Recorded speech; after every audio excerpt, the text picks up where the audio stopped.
8 মাস ধরে দেশের বাইরে সাকিব আল হাসান, এর মধ্যে চেক জালিয়াতির মামলায় জারি হয়েছে গ্রেপ্তারি পরোয়ানা। ব্যবসায়িক কর্মকাণ্ডে আরও সচেতন হওয়া উচিত ছিল সাকিবের, বলছেন সাবেক অধিনায়ক খালিদ মাহমুদ সুজন। দেশের ক্রিকেটারের বর্তমান অবস্থা উঠতি তারকাদের বড় শিক্ষা দেবে। অফ দ্য ফিল্ডে সবাই বুঝে শুনেই পা ফেলবে বিশ্বাস বিপিএল এ ঢাকা ক্যাপিটালসের কোচ সুজনের। চট্টগ্রাম থেকে সৈফুল রূপকের পাঠানো রিপোর্ট। টাফ, খুবই টাফ। আমি কিভাবে রাখছি এটা আল্লাহ জানে, আমিও জানি না আসলে। যেটা বললেন যে ধরেন একটা কেস, হ্যাঁ এখন হয়েছে। বিপদ যেন সাকিবের সঙ্গে ছায়া হয়ে ছুটছে। বিউটিফুল লাইফ যে বিভীষিকায় রূপ নিয়েছে মাস চারেক আগেই কানপুরে বলেছিলেন। শুধু কি রাজনীতির কারণেই? গেল এক যুগে ক্রিকেটের মহাতারকাকে মাটিতে নামিয়েছে, মান সম্মান ধুলোয় মিশিয়েছে তার ব্যবসায়িক কর্মকাণ্ড। কাকড়ার খামার সাকিবকে একদম শেষ করে দিয়েছে। চেক জালিয়াতির মামলায় দেশসেরা ক্রিকেটারের নামে গ্রেফতারি পরোয়ানা জারি। তিনি আরও সজাগ হতে পারতেন বা আপনারও আরও তাকে আইডিয়া দিয়ে আসলে ঠিক পথে রাখতে পারতেন। আন্ডার 18 থাকলে অনেক কিছু বলা যায়, এটা করিস না, এটা ঠিক না, ওইটা করিস না। বড় হয়ে গেলে হয় না, সাকিব তো এটা করতেছিস কেন, এটা তোর উচিত না। কারণ ও বলবে আপনি বুঝেন নাকি আমার কী প্রবলেম।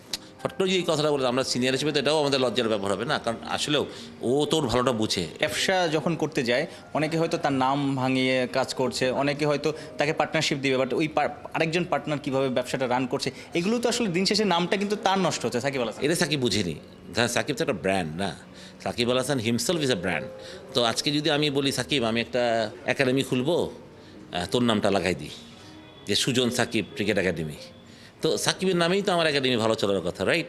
সাকিব কিন্তু আসলে কিছুই না। হয়তো একটা আমি বললাম সে থাক, তোকে আমি মাসে 2 টাকা দিব, কথা বলছি, উইচ ইজ নাথিং হয়তো ওর জন্য, বাট ও হয়তো বা সুজন ভাইয়ের কারণে রাজি হয়ে যায়, ওর নামটা বিক্রি করতে হতো। যেমন হয়তো বা গোল্ডের ব্যাপারে আমি মনে করি সাকিব গোল্ডের ব্যবসা করে আমার মনে হয় না, হয়তো ওর নামটা ইউজ করে ফেলছে অনেকেই, ঠিক না? হয়তো ও মানুষকে বিশ্বাস করছে, এটাও আপনাকে মানতে হবে না।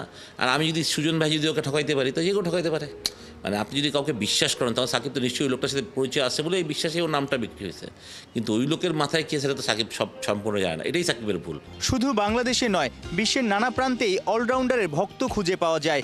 তরুণদের আইডল, মাঠের সাকিব সবার মনের মণিকোঠায়। ব্যক্তি কিংবা ব্যবসায়িক সাকিবও হতে পারতেন আদর্শ।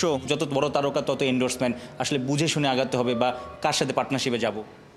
অবশ্যই আমার মনে হয় যে প্রত্যেকটা ইন্টারন্যাশনাল ক্রিকেটারের কি একটা ম্যানেজার থাকে, he look after everything, phone calls থেকে আরম্ভ করে সাকিব, মানে ডিসিশন ইজ ওই প্লেয়ারেরই হবে, কিন্তু এই যে ফোন কলগুলো অ্যাটেন্ড করা বা কীভাবে করবে না করছো, আমার মনে হয় প্রত্যেকটা প্লেয়ার এরকম একটা প্রফেশনাল লোককে রাখা উচিত যারা will look after his career, right?